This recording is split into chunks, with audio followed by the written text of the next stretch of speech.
The Legend of Sleepy Hollow. The Legend of Sleepy Hollow. Adapted by Freya Littledale. From the story by Washington Irving. Illustrated by Melanie W. Hall. Not far from the village of Tarrytown lies a quiet little valley that has always been one of the most enchanted places on earth. It is known as Sleepy Hollow. The very land itself seems to cast a spell over the people, who move and speak as if they were in a dream. They hear strange music and voices in the air, and they whisper of ghosts and goblins that haunt the valley. The most fearsome ghost of all is the horseman without a head. Some say his head was carried away by a cannonball during the Revolutionary War, and the ghost won't rest until he finds it.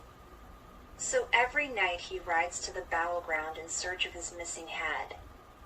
At dawn he returns to the graveyard where he was buried. People still huddle together around a crackling fire and tell tales of this phantom called the Headless Horseman of Sleepy Hollow. Long ago, a schoolmaster named Ichabod Crane came from Connecticut to teach the children of Sleepy Hollow. Tall and skinny, with narrow shoulders and a small, flat head, he looked as if he were pinned together. His arms were like noodles dangling from his sleeves, while his feet were as huge as shovels. Striding along on a windy day, with his clothes fluttering in the breeze, he could have been mistaken for a scarecrow just escaped from a cornfield.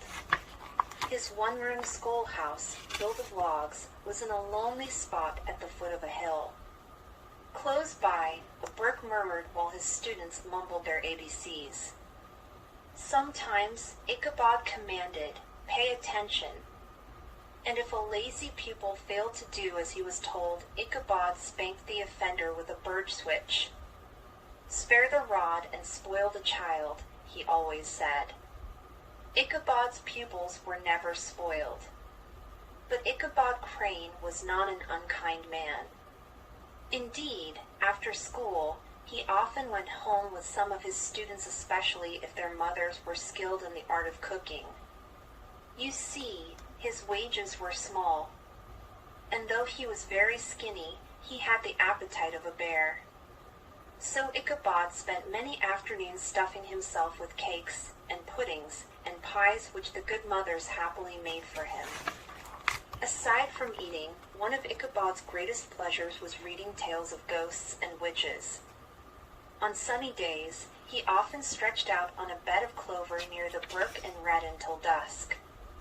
The tales were as real and necessary to him as food.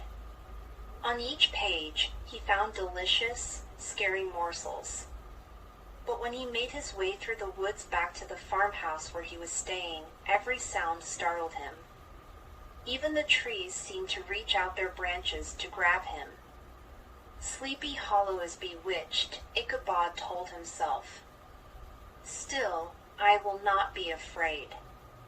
My voice will drive away all evil spirits that dwell here, even the Headless Horseman. Then Ichabod began to sing so loudly, the people of the valley could hear him as they sat by their doors in the evening. And they were quick to say, "Aye, the schoolmaster has a wonderful voice." Almost everyone admired the schoolmaster. "He reads books from beginning to end," said one farmer's wife. "He knows many tales of witchcraft," said another. "He sings like a nightingale," sighed a third. "And I have some news," announced the best cook in the group. "In exchange for my plum pudding, he's going to give me singing lessons." "Singing lessons," cried the others. "We want them, too." Ichabod didn't know it. But his troubles were about to begin. Until then, his life had been fairly pleasant. For a week at a time, he lived at the homes of his pupils. There, he mended fences and cut wood for the fire. He even helped take care of the children. He could sit with a child on his knee, rock a cradle with one huge foot, and sing song after song without stopping. When Ichabod agreed to give singing lessons, the women were delighted. They gathered around him, and Ichabod led them in song. After the lessons, they told ghostly tales while a row of apples roasted and sputtered on the hearth. They felt cozy and safe together. But Ichabod didn't feel cozy or safe during his lonely walks home.